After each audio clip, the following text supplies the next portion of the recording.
ओम नमः शिवाय। दोस्तों, स्वागत है आप सभी का आपके अपने चैनल खुशहाल जिंदगी में।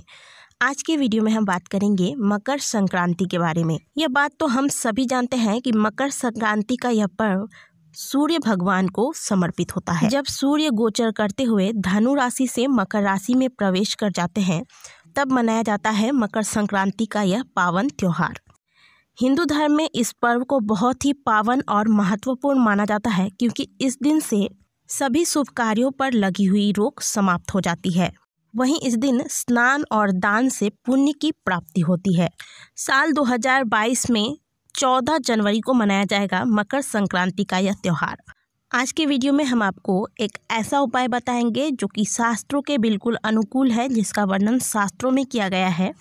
यदि आप सरकारी नौकरी प्राप्त करना चाहते हैं, इसके लिए लगातार प्रयास कर रहे हैं, समाज में मान सम्मान की प्राप्ति करना चाहते हैं, तो एक बात आप समझ लीजिए कि सरकारी नौकरी या मान सम्मान इत्यादि के जो कारक ग्रह हैं वह है सूर्य ग्रह। जब भी आप किसी ज्योतिष के पास जाएंगे और उनसे पूछेंगे कि क्या आपकी कुंडली में या आपके भाग्य में सरकारी नौकरी है या नहीं है, तो वह सबसे पहले आपकी कुंडली में सूर्य की स्थिति देखेंगे। यदि आपकी कुंडली में सूर्य की स्थिति मजबूत होती है, तो इसका मतलब यह होता है कि आप सरकारी नौकरी के योग्य हैं। तो ज्योतिष भी आपकी कुंडली में सूर्य की स्थिति देखने के बाद ही आपको बताते हैं कि आपके भाग्य में सरकारी नौकरी है अथवा नहीं है। लेकिन यदि आपकी कुंडली में सूर्य कमजोर है, तो यह स्पष्ट हो जाता है कि आपके भाग्य में सरकारी नौकरी नहीं है। लेकिन सूर्य को बलवान भी किया जा सकता है। तो आज के वीडियो में आप जानेंगे सूर्य के विशेष आराधना के बारे में, जिसके द्वारा आप अपने कुंडली में सूर्य की स्थिति को मजबूत कर सकते हैं।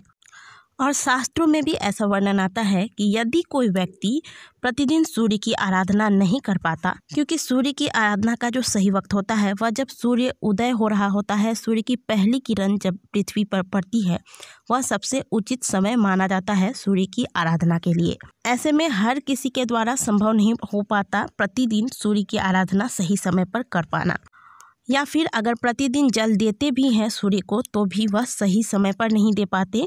दोस्तों, हमारे शास्त्रों में हमारे हर समस्या का समाधान होता है। ऐसे में यदि आप प्रतिदिन सूर्य आराधना सही समय पर नहीं कर सकते, तो मकर संक्रांति के दिन आप भगवान सूर्य की पूजा आराधना करके वो फल प्राप्त कर सकते हैं जो फल पूरे वर्ष भर भगवान सूर्य की आराधना करने से प्राप्त होता है। तो करना क्या है, ये जान लेते हैं। आपको करना ये है कि मकर संक्रांति के दिन आपको सूर्य उदय से पहले जाग जाना है। बिस्तर का त्याग आपको सूर्योदय से पहले ही कर देना है। उठने के बाद जो भी आपके नित्य के कार्य होते हैं, घर की साफ सफाई इत्यादि, ये सब आप कर लें। इसके बाद आपको स्नान करना है। आज के दिन गंगा स्नान का बहुत अधिक महत्व होता है। इससे विशेष पुण्य की प्राप्ति होती है। लेकिन हर किसी के द्वारा यह कार्य संभव नहीं है। हर कोई गंगा जी में जाकर डुबकी नहीं लगा सकता। तो ऐसे में आप क्या करेंगे, अपने स्नान के जल में थोड़ा सा गंगा जल घर में जो आप रखते हैं उसमें से कुछ बूंद आप गंगा जल इसमें मिला देंगे।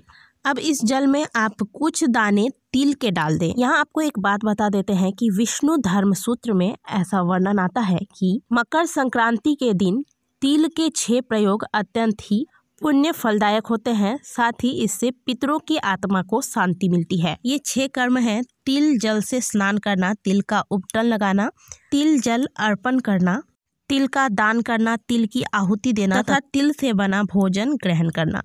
इसलिए स्नान के जल में कुछ दाने तिल के अवश्य डालें। और अगर आपके द्वारा संभव हो तो आज के दिन तिल का उपटन लगाने के बाद स्नान करें।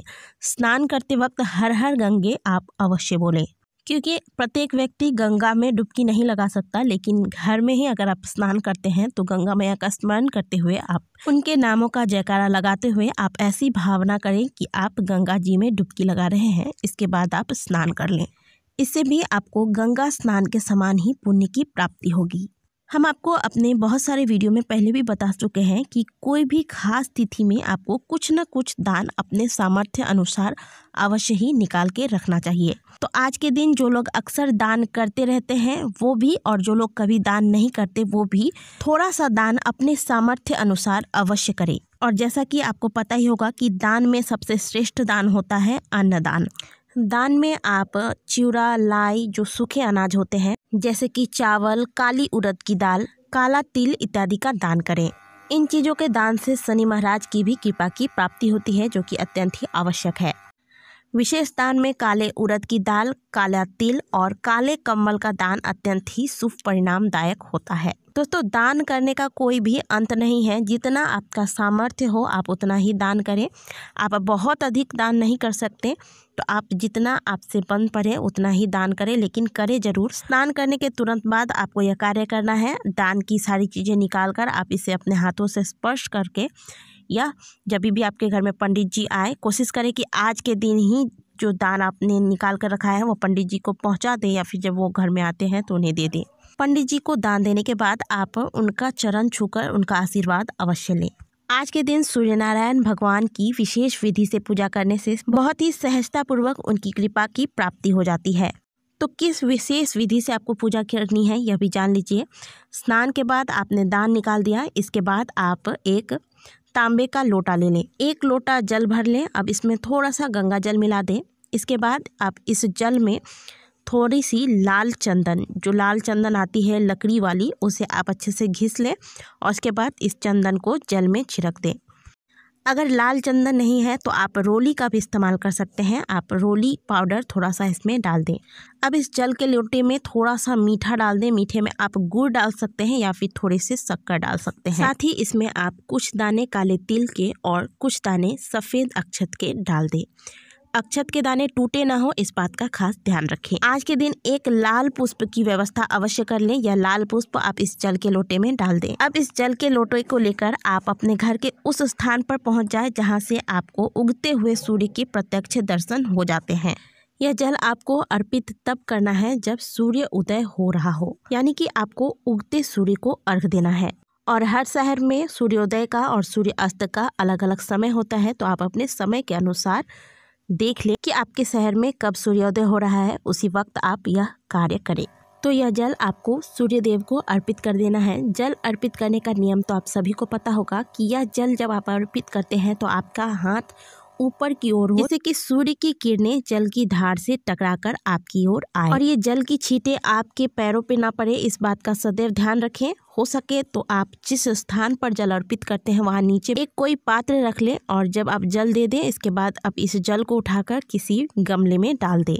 जल अर्पित करते वक्त आप भगवान सूर्य के मंत्र का जाप करें। मंत्र है ओम घृणी सूर्याय नमः। अर्घ देने के बाद आप जो आपके हाथ में लोटा है उसे आप नीचे रख दें। बहुत से लोग हाथ में लोटा लेकर ही प्रणाम करते हैं, जो कि बहुत ही गलत तरीका है। आपको ऐसा नहीं करना है। लोटे को आप नीचे रखें, इसके बाद आप दोनों हाथ जोड़कर सूर्य नारायण को प्रणाम करें और फिर वहीं खड़े होकर आप 7 बार प्रदक्षिणा करें। परिक्रमा और प्रदक्षिणा में अंतर होता है, इस बात का ध्यान रखें। सूर्य नारायण की आप परिक्रमा नहीं कर सकते। परिक्रमा का मतलब होता है चारों ओर घूमना, जो कि असंभव है। परिक्रमा तो कर नहीं सकते, आपको प्रदक्षिणा करनी है। भगवान सूर्य के मंत्र का ही जाप करते हुए आप 7 बार प्रदक्षिणा करें, यानी कि जिस स्थान पर आप खड़े हैं वहां खड़े होकर ही आपको 7 बार चक्कर लगाना है, अर्थात चारों ओर घूमना है। इसके बाद आप वहीं खड़े होकर जो भी आपके इष्ट देव हैं, चाहे आपके इष्ट देव भगवान भोलेनाथ हो, बजरंगबली हो या फिर माँ जगदम्बा भवानी हो, कोई भी हो इष्ट, आप उनका स्मरण करें, उनके नामों का जाप करें या फिर उनकी कोई चालीसा आपको याद है तो आप चालीसा का पाठ करें। आज के दिन आदित्य हृदय स्तोत्र का पाठ करना बहुत ही शुभ फलदायी होता है, खास करके उन लोगों के लिए जो लोग सरकारी नौकरी के लिए प्रयास कर रहे हैं। यदि पाठ नहीं कर सकते तो आप इसका श्रवण करें। मोबाइल में आप आदित्य हृदय स्तोत्र का पाठ लगा दें और इसका स्मरण करें। तो इस प्रकार से आपको पूजा कर लेना है। इसके बाद आपको करना ये है कि अगर आप सूर्य को बलवान करना चाहते हैं तो आप एक तांबे के लोटे में गेहूं और गुड़ भरकर किसी भी ब्राह्मण को दान कर दें। इससे आपकी सूर्य संबंधी जितनी भी समस्याएं आ रही हैं वह समाप्त होंगी और सूर्य बलवान होगा। तो ये आपको कर लेना है। इसके बाद आपको एक और चीज़ जो बहुत ही महत्वपूर्ण है, आज के दिन थोड़ी सी आग की व्यवस्था अवश्य करें। वैसे भी अभी सर्दियां चल रही हैं तो आप इतने प्रातःकाल को स्नान करेंगे तो आग की व्यवस्था कर लें और इस आग में आप थोड़े से काले तिल डालकर फिर इस आग में आप अपने हाथ सेकें। तो ये कुछ जरूरी चीज़ें हैं जो आपको मकर संक्रांति के दिन अवश्य करनी चाहिए, जिससे आपको वही फल प्राप्त होता है जो फल पूरे वर्ष भर भगवान सूर्य की आराधना करने से प्राप्त होता है। आशा करते हैं कि आज की दी गई जानकारी आपको अच्छी लगी होगी। वीडियो अच्छी लगी है तो वीडियो को लाइक करें, कमेंट बॉक्स में हर हर महादेव अवश्य लिखें। मिलते हैं अगले वीडियो में, तब तक के लिए ओम नमः शिवाय, हर हर महादेव।